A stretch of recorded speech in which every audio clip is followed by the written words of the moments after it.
Guillermo, yo había querido comenzar este nuevo encuentro explicándole a los jóvenes quién fue Omar Torrijos y cuál es su legado. Muy bien. Bueno, yo creo que es importante, sí, recordar, sobre todo a los jóvenes, la figura de Omar Torrijos. Omar Torrijos era un militar panameño, de esos militares que muchas veces hay pocos en las experiencias de América Latina, porque normalmente en la segunda mitad del siglo XX, incluso en la primera mitad del siglo XX, lo que tuvimos en muchos de nuestros países eran militares golpistas que no son de grato recuerdo necesariamente para las democracias y para los países que experimentaron esas situaciones. Si bien es cierto, Omar Torrijos, eh, que fue un militar, digamos, que ascendió rápidamente en la carrera militar de su país, siempre lo hizo muy vinculado a compromisos ligados a la realidad de Panamá, particularmente a una situación como la que vivía el país con la presencia norteamericana dentro del país, más allá del control del Canal de Panamá, que era, por supuesto, parte de lo que se ejercía. Habían enormes cantidades de territorio que tenían bases militares norteamericanas. Y por eso siempre se habló y siempre se dijo y por parte de Torrijos que Panamá tenía 5 fronteras, las 4 fronteras tradicionales y la quinta frontera dentro del propio territorio de Panamá. Influido por eso y por las luchas de jóvenes estudiantes que a lo largo de muchos años antes de 1968, que se produjo el golpe de Estado en que Torrijos emerge como figura pública y como líder en el país, hubo luchas importantes y antecedentes importantes que generaciones anteriores a él también sembraron bases para lo que llamaríamos la recuperación de la soberanía nacional y, por supuesto, la recuperación del Canal de Panamá, que fue como la bandera, el norte más importante que inspiró a Omar Torrijos después de 1968, en el que toma el control del país. Lo toma en una situación que, si bien es cierto, lo coloca en una característica de dictadura, eh, en realidad lo hace frente a un contexto político panameño marcado por situaciones similares a las que vivían otros países. Los presidentes se designaban en el Club Unión, los designaba la oligarquía de nuestros países a interés de esas familias gamonales o económicamente fuertes que controlaban el poder político, que controlaban el poder económico y que querían seguir controlando el poder político. Frente a eso, frente a la falta de transparencia en los procesos electorales, surge el golpe de Estado del 68 y a partir de ahí Torrijos inicia una, una lucha nacional e internacional. Nacional para concertar los intereses de la mayoría de los panameños alrededor de esta aspiración de recuperar la soberanía territorial del país y de recuperar el Canal de Panamá, e internacionaliza la aspiración llevándolo hasta muchísimos países de todo el mundo, no solo de la región centroamericana o latinoamericana, sino en todo el mundo. Y eso le permitió llevar el 7 de septiembre de 1977 a la firma de los tratados Torrijos-Carter, en un acto que celebramos aquellos incluso que no éramos panameños, pero que siendo estudiantes de secundaria o universitaria salimos a las calles a celebrar una conquista que consideramos que era una conquista latinoamericana. Y bueno, a partir de ese momento, entre los acuerdos que se logran, empieza un calendario que termina el 31 de diciembre de 1999 con la entrega final del canal, pero que tuvo a lo largo de esas fechas, después de las ratificaciones que se hicieron en los congresos de ambos países, en el Senado norteamericano y en la Asamblea panameña, y después de un referéndum que hubo que hacer en el caso panameño, se inicia un proceso de reversión de las áreas a Panamá y que finaliza en esa fecha. Y como parte de esos compromisos se establece la necesidad de un repliegue de las fuerzas militares armadas panameñas y el asomo de un proceso democrático normal de disputa de partidos políticos que habían sido ciertamente invalidados o suspendidos en la época anterior o durante el proceso que condujo Torrijos, y ahí surge el PRD, entre otros movimientos que por supuesto surgieron. Muere después, como ya se sabe, en un accidente aéreo, pero queda un gran legado, crea un gran legado que es indiscutible, que a mi juicio es un legado que no tiene que ver con el PRD, porque el PRD es constituido posterior de la gran hazaña, del gran logro que Omar Torrijos alcanza concertando los intereses nacionales de la mayoría de los panameños y encontrando el gran apoyo mundial e internacional para que se aprobara este proceso sin que se disparara un tiro, sin que hubiera un conflicto y que fuera todo un proceso negociado. Desde luego hay que reconocer que la figura de contraparte de Jimmy Carter como presidente de los Estados Unidos en ese momento fue fundamental para alcanzar ese proceso de una manera negociada. Yo diría que ese es, sin ninguna duda, sin ninguna discusión, el gran legado de Omar Torrijos, que más allá de que algunos lo adversaron por razones políticas y lógicas y por el mismo hecho de que encabezara un gobierno militar, autoritario o dictatorial, como se le quiera, porque eso no se puede negar, no hay ninguna duda de que su gran éxito y su gran logro fue haberle devuelto a Panamá la soberanía territorial y el manejo absoluto del Canal de Panamá. Ya viniendo para la actualidad, en el contexto panameño, ¿cómo ves a los movimientos sociales y a la juventud? Eh, ¿Son actores políticos con futuro? Sí lo son, sí lo son. Yo creo que el proceso electoral que recién terminó el 5 de mayo pasado ha hecho, produjo sorpresas importantes que van en la dirección de lo que estás planteando.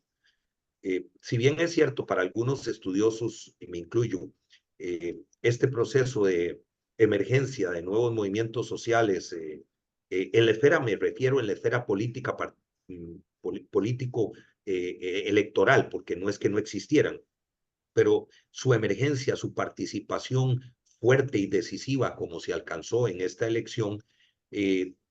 pudo haber tenido algunos disparadores, entre ellos particularmente las protestas de octubre y noviembre del año pasado, del año 2023, en la que precisamente los jóvenes emergieron como un movimiento distinto a las protestas tradicionales, protestas gremiales como las del Suntrac, los educadores, los médicos, etcétera, que son lo común que tenemos en nuestros países, y surgieron alrededor de estos nuevos mecanismos modernos de comunicación a través de redes sociales, convocados por ese tipo de instrumentos novedosos, con protestas que en su mayoría eran naturales y además pacíficas, pero con un gran sentido de unidad, con un gran sentido de compromiso y sobre todo muy inclusivas en las distintas expresiones de los jóvenes que no son necesariamente una expresión específicamente puntual como fuera un gremio. En este momento hay alrededor de 20 diputados, después de que eran 5 los que se eligieron de forma independiente. En esta ocasión, el grupo Vamos, el movimiento Vamos, eligió 20 diputados a la Asamblea y se convirtió en la organización de mayor diputados que tendrá bancada alguna dentro del partido, dentro del Poder Legislativo. No quiere decir que podrán controlar la Asamblea, porque para eso se necesitan 36 votos y habrá que ver las alianzas. Y si a eso se suman lo que también surgieron por el movimiento Otro Camino y quizás algo que pudo haber salido del Partido Popular, eh, estamos hablando de un grupo que puede andar ahí en los 24 o 25 diputados que son una representación muy importante y que reflejan la emergencia de esto. Las protestas contra el contrato minero mostraron este nuevo vigor, este nuevo sentimiento de una juventud que en muchos países, y Panamá no era la excepción, se mostraba muy escéptica a la participación política electoral.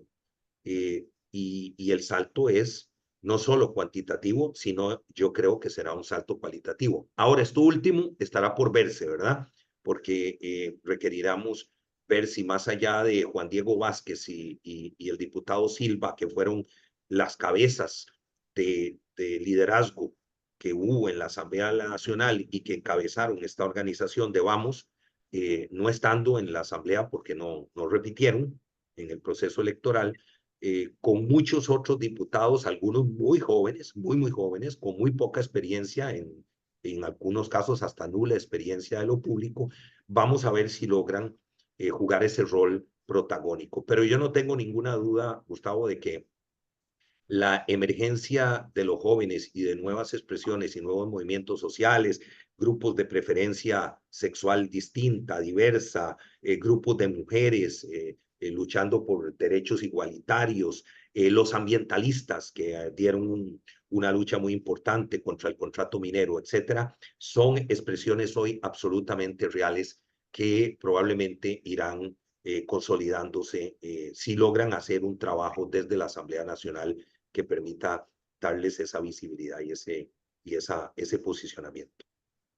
Hoy hablamos del Canal de Panamá, a cargo de los panameños, y hoy eh, la crisis hídrica que presenta el canal, sobre todo, bueno, por un aspecto económico, pero también de salud, porque el agua dulce también sale de ahí, ¿no? Para beber. Es un problema serio, ¿verdad? Sin duda alguna, una de los temas fundamentales a lo largo de los últimos años ha sido, uno, el tema del acceso a agua potable para el consumo humano. Es una deuda social absolutamente reprochable e inaceptable para un país que tiene un per cápita medio alto, para un país que tiene promedios de crecimiento en una década de 6,2% y que llegó a alcanzar hasta el 10 y 11% en el crecimiento, pero que también es uno de los países más desiguales del mundo, uno de los más desiguales medido por el índice de Gini en la distribución del ingreso, pero también uno de los más desiguales en desarrollo territorial. Es inaceptable que aquí uno llegue y vea edificios y vea áreas modernísimas que parecen estar en un país de primer mundo, pero que ahí mismo a unos cuantos kilómetros y en algunas ocasiones en unos cuantos metros hay comunidades y hay áreas que no tienen acceso a agua potable. El oeste de la ciudad de Panamá, donde hoy hay una provincia que se conoce como la provincia del oeste, y todo el este de la ciudad de Panamá sufre insistentemente carencia de acceso a agua potable,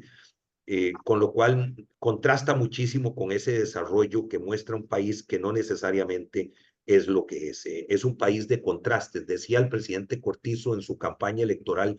que Panamá es un país que tiene 5 Panamás. Y entonces hablaba del Panamá moderno, el Panamá del barrio, el Panamá rural, etcétera, precisamente para describir esas desigualdades. Y lo segundo es evidentemente cómo el impacto del cambio climático comienza a producir graves problemas en el nivel que se requiere para el Canal de Panamá. Para los que no conocen el Canal de Panamá en sus esclusas tradicionales, porque acordémonos que fueron ampliadas las esclusas con un sistema distinto, pero en las esclusas tradicionales y también en las esclusas más modernas, pero con un sistema, digamos, relativamente con una diferencia importante, porque son tinas y lo otro no lo son. El uso del sube y baja de las esclusas es un movimiento que se hace con agua dulce a través del lago Alajuela y el lago Gatún, que son los que suministran fundamentalmente el agua dulce para este proceso de paso. Y como has dicho, gran parte del abastecimiento del agua potable también proviene de los ríos que abastecen esos lagos y del propio lago. El Canal de Panamá tiene potabilizadores y potabilizadoras y también tiene capacidad de suministro de agua potable a una parte de la ciudad de Panamá. Por lo tanto, en los últimos años, el efecto del cambio climático y estas inequidades de acceso a servicios básicos como el agua se han agravado y están en un punto tal que yo diría que es uno de los temas fundamentales sobre los cuales tendrá que atender rápidamente el nuevo gobierno. Hay algunas ideas ya en relación a cómo alimentar al Canal de Panamá a través de la cuenca hidrográfica donde está el río Indio, que requiere una reforma legislativa importante, que requiere tomar en cuenta comunidades indígenas que viven alrededor o cerca de esas localidades y que han sido bastante reacias cuando se trata de usar sus recursos y usar sus territorios. Por lo tanto, habrá que hacer un proceso de mucho diálogo, de mucho acuerdo, mucha negociación. También se ha hablado de la posibilidad de comprar Bayano, que es una de los embalses más importantes, construido precisamente en la época de Omar Torrijos y que abastece gran parte del agua que se consume en el país, pero mayoritariamente se dedica a la producción de energía eléctrica y ahí se considera que podría comprarse nuevamente o adquirirse en una operación que involucra al gobierno que tiene participación en eso y que desde ahí se pueda bombear, por ejemplo, agua directamente al canal. En fin, hay ideas, pero no cabe ninguna duda que es un tema muy sensible y si vemos lo que está pasando en otros lugares del mundo, el canal de Suez y todo lo que está pasando en otros sitios, Panamá no es ajeno a este fenómeno. Eh, ya se habla de otras iniciativas en otras partes del mundo, en Colombia, en Nicaragua, canales secos, el esfuerzo que hace México a través de su gobierno es una señal también en ese sentido. La construcción de puertos multimodales también son importantes. El de hielo que que se está viviendo en las partes cercanas a Rusia, que permitirían abrir nuevas rutas y nuevos pasos. Todo eso forma parte de una preocupación que es importante. Tómese en cuenta que hoy el Canal de Panamá le transfiere al fisco panameño, una vez cancelado todas sus deudas y sus pagos, reservas, etcétera, le transfiere alrededor de 2.850, 3.000 millones de dólares por año, que no salen de ningún bolsillo panameño, que no salen de ningún sistema tributario impositivo, de ninguna bolsa ni de ninguna empresa panameña, sino de los barcos que llegan a la bahía para pasar y cruzar el Canal de Panamá y que además tienen que pagar por adelantado, con lo cual hay una introducción de recursos a la economía y al sistema financiero panameño muy importante, que si se debilitara, tiene por supuesto efectos muy significativos. Ujú. Nombraste al pasar los pueblos originarios. Me gustaría que me contaras tu experiencia personal con ellos. Sí, muy bien. Yo he tenido la oportunidad de estar en las 4 comarcas reconocidas y en tierras colectivas que se conocen o tierras que están fuera de las comarcas, pero que también tienen comunidades indígenas, particularmente en Verá, pero también Guna. Eh, y debo decir que, bueno,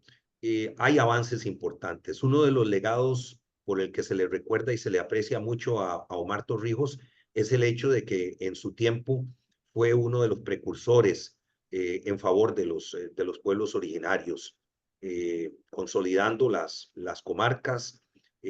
procediendo a hacer reformas legislativas que le permiten delimitar territorios y que le dan control sobre sus territorios a través de las autoridades tradicionales. Mas, sin embargo, hay que decir que los pueblos originarios panameños, como muchos otros pueblos originarios en América Latina, representan la cara más triste de la pobreza y la marginalidad y la exclusión social. Cuando uno ve el índice de desarrollo de Panamá, que supera el punto 8, y le descuentan las variables sociales de Naciones Unidas bajo el sistema nuevo de medición multidimensional que hace Naciones Unidas, el índice de desarrollo se viene a punto 6 algo, 6.30 y algo, 6.40, que es el nivel que tenía Panamá hace 30 años. Y eso es básicamente cuando se descuentan las variables sociales en las que pesa muchísimo las limitaciones y las brechas y las deudas sociales que hay en las comarcas. Todavía hay niños que mueren de hambre en una comarca. Todavía hay sitios en las comarcas en donde no hay acceso a servicios básicos, donde hay escuelas unidocentes o llamadas escuelas ranchos aquí, donde los maestros tienen grandes limitaciones para poder brindar la educación básica, donde todavía no se va más allá de la mitad de la primaria educando a los niños en el idioma originario de ellos. Se necesita ampliar ese proceso, donde la esperanza de vida al nacer es mucho más baja que el resto del promedio de los panameños, donde la mortalidad infantil es alta comparada al resto de los panameños, donde hay escasez de centros de salud, donde ha costado bastante poder armonizar la visión occidental con la visión que tienen los pueblos originarios. Mas, sin embargo, hay que decir que sí ha habido avances, sí los hay. Y hoy, por ejemplo, en la comarca Novelulé se está hablando de un proyecto ya que está en camino de una universidad que se ubicaría en la cabecera de la comarca, en Llano Tugrí. Y hay mejoras, por supuesto, hay una serie de subsidios y una serie de programas destinados a mejorar las condiciones, socioeconómicas de los hombres y las mujeres y en general de las comarcas. Sin embargo, sigue siendo un talón de Aquiles, sigue requiriendo un proceso de diálogo y negociación importante, pero sobre todo algo que me parece muy importante, Gustavo, y esto deriva de mi experiencia trabajando con comunidades indígenas. Lo que se quiera hacer en las comunidades y en las comarcas indígenas tiene que hacerse con los indígenas, con las autoridades tradicionales. Y eso incluye la planificación, incluye la visión, el desarrollo. Por ejemplo, hay un caso específico. Hay una isla, Gardí Subdú, que está en este momento en proceso de reasentamiento hacia tierra firme. Pertenece a la comarca Gunayala. Es una isla que combina dos factores importantes por los cuales se requiere su reasentamiento. Uno, el hacinamiento que hay en la isla. Y dos, la isla se ha empezado a inundar, producto del cambio climático. Entonces, hay la necesidad de hacer ese traslado. Bueno, en administraciones anteriores se dijo que había que hacerle una consulta al Congreso Guna para conseguir unas tierras en tierra firme para hacer una nueva comunidad. Bueno, eso se hizo, se coordinó. Pero el diseño de esas casas se hizo con base en un programa que se llamaba Techos de Esperanza, de una administración anterior, que corresponde a una casa con las características de un ciudadano occidental, citadino o rural, pero que pertenece a nuestro común desenvolvimiento como occidentales, sin tomar en cuenta las características de la vivienda guna, sin tomar en cuenta las características de la vivienda nove. Por ejemplo, algunos noves a los que se les hicieron también algunas de estas casas no querían ingresar a ellas porque estaban pintadas de blanco y el blanco representa muerte para ellos. Bueno, nos puede parecer un poquito irrisorio a nosotros, pero eso corresponde a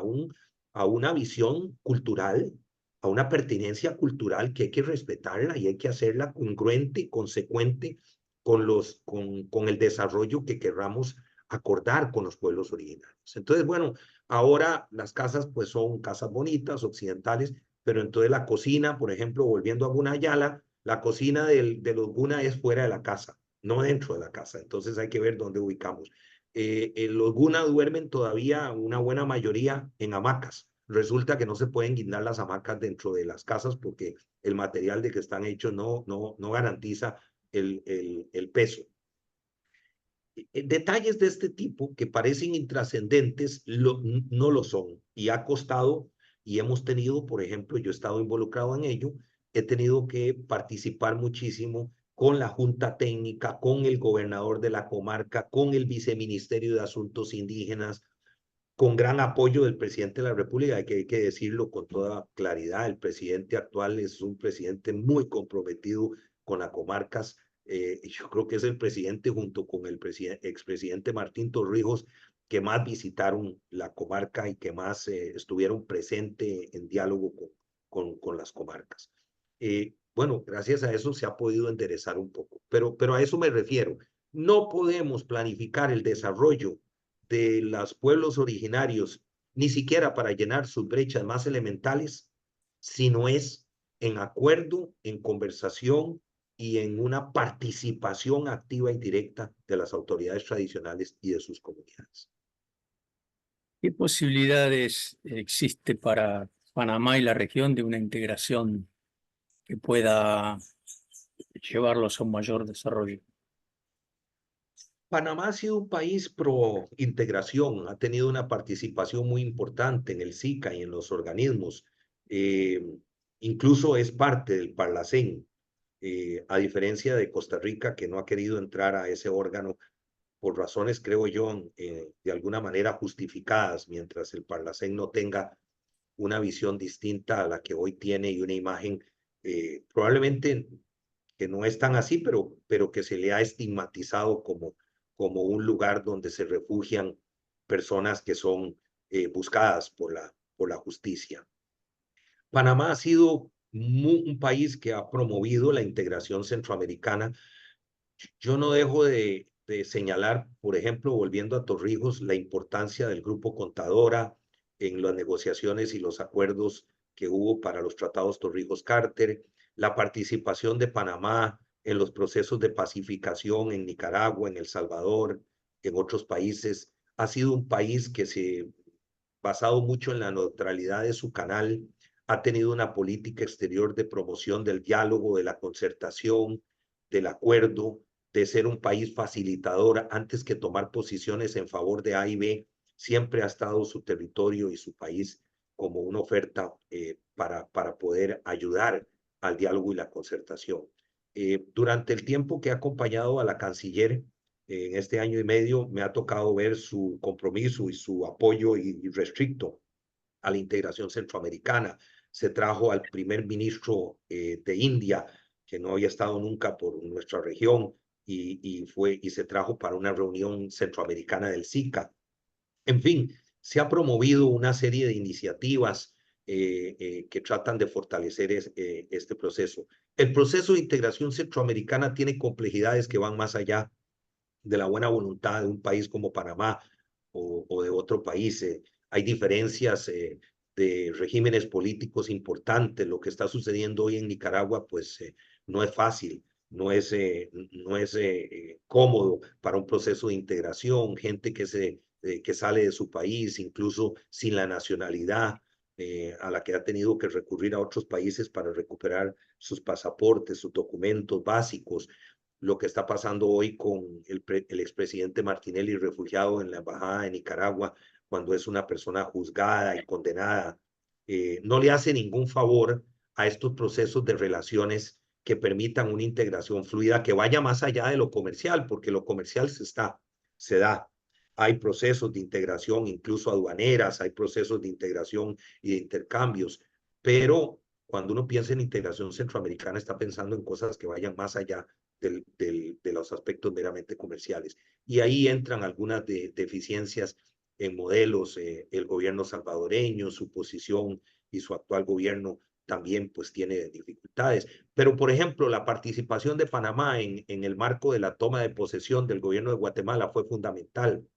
La canciller tuvo un papel extraordinariamente activo en promover el diálogo y la resolución de la OEA para concertar las condiciones internacionales que fueron importantes para ayudar al proceso de normalización y toma de posesión del presidente Arévalo en Guatemala. Entonces, sí, yo creo que Panamá siempre será un país que promueva la integración. Destacando solo un detalle más, Gustavo, Panamá es territorialmente centroamericano y